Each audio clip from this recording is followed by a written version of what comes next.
تمام ذرا محبت سے عقیدت سے نماز والا درود شریف پڑھ لیں۔ اللہم صلی علی محمد وعلی آل محمد کما صلیت علی ابراہیم وعلی آل ابراہیم انک حمید مجید۔ اللہم بارک علی محمد وعلی آل محمد کما بارکت علی ابراہیم وعلی آل ابراہیم انک حمید مجید۔ محترم و مکرم حاضرین، امت بہترین، برادران دین، بزرگوں، عزیز و بھائیوں، آج رمضان المبارک کا یہ دوسرا جمعۃ المبارک ہے۔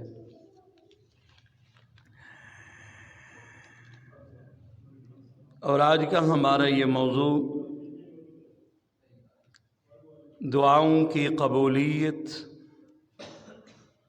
دعائیں کون کون سے وقت میں زیادہ قبول ہوتی ہیں، کس کی دعا قبول ہوتی ہے، کس کی دعا قبول نہیں ہوتی، اور جب دعا قبول ہوتی ہے اس کے کیا آثار ہوتے ہیں، نبیوں نے کیسے اللہ سے دعائیں مانگی، ولیوں نے کیسے اللہ تعالیٰ سے دعائیں مانگی، تو یہ ساری کی ساری آج کے جمعۃ المبارک میں یہ ساری باتیں آئیں گی۔ دعا ہے اللہ رب العزت سے کہ اللہ تبارک و تعالیٰ اپنے فضل سے، کرم سے مدد فرمائے، دین کی باتیں صحیح صحیح بیان کرنے کی توفیق، اور جو کچھ سنے سنائیں اللہ تعالیٰ عمل کی توفیق نصیب فرما دے۔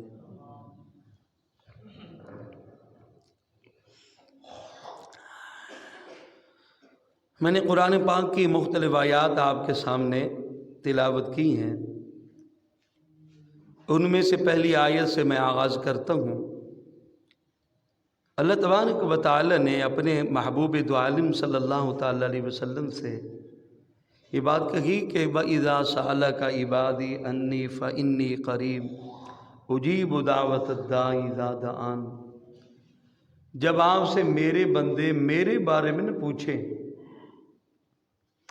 آپ سے میرے بندے میرے بارے میں پوچھیں کہ اللہ قریب ہے یا اللہ دور ہے، تو آپ میرے محبوب، آپ میری طرف سے ان کو بتا دیں فَإِنِّي قریب، میں اللہ دور نہیں ہوں، میں اللہ تو قریب ہوں۔ اسی پہ دوسری ایک اور آیت بھی ساتھ سنا دوں۔ اللہ کتنا قریب ہے تو قرآن پاک کی دوسری آیت سورۃ واقعہ میں اور بھی مقامات پہ یہ آیت آئی ہے وَنَحْنُ أَقْرَبُ إِلَيْهِ مِنْ حَبْلِ الْوَرِيدِ۔ فرمایا کہ میں اپنے بندوں سے ان کی شہ رگ سے بھی زیادہ قریب ہوں۔ آپ پچھلی آیت کی طرف آئیں کہ اب جب یہ پتہ چل گیا کہ اللہ شہ رگ سے بھی زیادہ قریب ہے، تو پھر اللہ تبارک و تعالی فرماتے ہیں اجیب دعوت الداعی اذا دعان، میں قبول کرتا ہوں دعا مانگنے والے کی دعا جب مجھ سے وہ دعا مانگتا ہے۔ اجیب، میں قبول کرتا ہوں، میں جواب دیتا ہوں، اذا دعان، جب کوئی مجھ سے دعا مانگتا ہے، میں دعاؤں کو سنتا ہوں، میں دعاؤں کو قبول کرتا ہوں۔ اللہ اکبر، کوئی مانگنے کی قید نہیں، کوئی وقت کی قید نہیں کہ کس وقت مانگے، کب مانگے۔ کسی اور سے بندہ مانگنے جائے وقت لینا پڑتا ہے، کئی پاپڑ بیلنے پڑتے ہیں، پھر وقت کی بھی قید ہوتی ہے، فلاں وقت حضرت صاحب مل سکتے ہیں، فلاں وقت نہیں مل سکتے،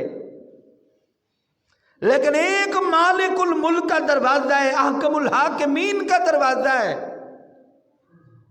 جب کوئی چاہے، جس وقت چاہے، جس آن چاہے، جس گھڑی چاہے، کوئی وقت کی قید نہیں ہے۔ رات کو چاہے تب دروازہ کھلا، دن کو چاہے تب دروازہ کھلا، رات کی تنہائی میں چاہے تو تب دروازہ کھلا، مجمع کے اندر بیٹھ کر مانگے تب دروازہ کھلا۔ فرمایا میرے بندے جب تیرا جی چاہے، جب چاہے، میرا دروازہ کھلا ہے، آنا تیرا کام ہے، دروازہ کھٹکھٹانا تیرا کام ہے۔ اور ایک اور بات بھی سنو، جب اس سے مانگنا ہو پھر کسی دربار کی بھی قید نہیں ہے۔ آیا مسجد میں جائے، مسجد کا دروازہ بھی بعض دفعہ بند ہوتا ہے۔ کہا میرے بندے کوئی قید نہیں ہے، تو اپنے جہاں بیٹھا ہے، جس جگہ بیٹھا ہے، تو میرے سامنے ہاتھ پھیلا لے، میں اللہ تیری دعا کو بھی سنوں گا، تیری دعا کو قبول بھی کروں گا، اور تیری مراد سے تیری جھولی کو بھی بھر دوں گا۔ دعا تو صحیح، تم کو شکوہ ہے کہ کوئی مدعا ملتا نہیں، دینے والے کو گلا ہے کہ دے کسے کوئی گدا ملتا ہی نہیں۔ ارے اس کے دروازے کا گداگر بن کر تو دیکھ، اس کے در کا منگتا بن کر تو دیکھ، ارے تجھے مانگنا ہی نہیں آتا، تو غافل بن کے اس کے دروازے پہ آتا ہے، تو ادھر ہاتھ اٹھاتا ہے، تیری توجہ بھی نہیں ہوتی۔ خدا کی قسم جب اس کے سامنے تو مانگے گا، قرآن پاک میں آتا ہے وَقَالَ رَبُّكُمُ ادْعُونِي أَسْتَجِبْ لَكُمْ، تیرے رب کا حکم ہے تم مجھ سے دعا مانگو، میں اللہ تمہاری دعاؤں کو قبول کروں گا۔ لیکن مانگنا کیسے ہے؟ تجھے مانگنا نہیں آتا، فرمایا ادعوا ربکم تضرعا وخفیا۔ او میرے بندے جب مجھ سے دعا مانگنی ہو، مجھ سے دعا مانگو، تضرع کے ساتھ مانگو۔ کیا مطلب؟ میرے سامنے مانگو، آنسو بہا کے مانگو، میرے سامنے رو کے مانگو، میرے سامنے گڑ گڑا کے مانگو۔ یہی دربار ہے جہاں پہ نبی بھی گڑ گڑاتے ہیں، یہی دربار ہے جہاں پہ ولی بھی گڑ گڑاتے ہیں، یہی دربار ہے جس دربار میں شہنشاہ کائنات میرے آمنہ کے لال، میرے اور آپ کے پیغمبر بھی رو رو کے اللہ کے سامنے اپنے گڑ گڑا کے دعائیں مانگتے۔ یہی دربار ہے، گڑ گڑانا، اللہ کے سامنے آنسو بہانا، رونا نہیں آتا، رونے کی شکل بنا لینا، یہ ہے تضرع۔ آج ہماری دعا میں تضرع ہی نہیں ہوتا، بندہ دعا مانگ رہا ہوتا ہے، ادھر دیکھ رہا ہے، ادھر دیکھ رہا ہے، ادھر۔ حدیث میں آتا ہے غافل بندے کی اللہ دعا قبول ہی نہیں کرتے، جس کی توجہ ہی نہ ہو، جو دعا میں جان چھڑوا رہا ہو، بس مانگنا آتا ہو اللہ سے، مانگنا آتا ہو خدا کی قسم، پھر دیکھ اللہ تیری جھولی کو کیسے بھرتے ہیں۔ اور دوسرے نمبر پہ وخفیہ، آہستہ مانگو، اونچی بات سے نہیں، آہستہ مانگو، عاجزی بھی ہو، رونا ہو، اللہ کے سامنے آنسو بہانے ہوں، اور پھر بس اللہ سن رہا ہے اور یہ بندہ سن رہا ہے اور کوئی نہیں سن رہا۔ اللہ اللہ اکبر، تجھے اونچے سنانے کے لیے اللہ کے سامنے چیخ چیخ کے بولنے کی ضرورت نہیں ہے۔ انہ علیم بذات الصدور، میرے اللہ تیرے دل کے رازوں سے واقف ہے، میرے اللہ تیرے دل کے اندر جو خیالات پیدا ہوتے ہیں، ارے میرا اللہ اس سے بھی واقف ہے۔ تیری زبان سے جملہ بعد میں نکلتا ہے، میرے اللہ تیرے جملے سے پہلے واقف ہوتا ہے۔ میرا بندہ مجھ سے کیا مانگنے والا ہے؟ وہ تو اللہ ہے، اس لیے مانگنے کا ڈھنگ آنا چاہیے۔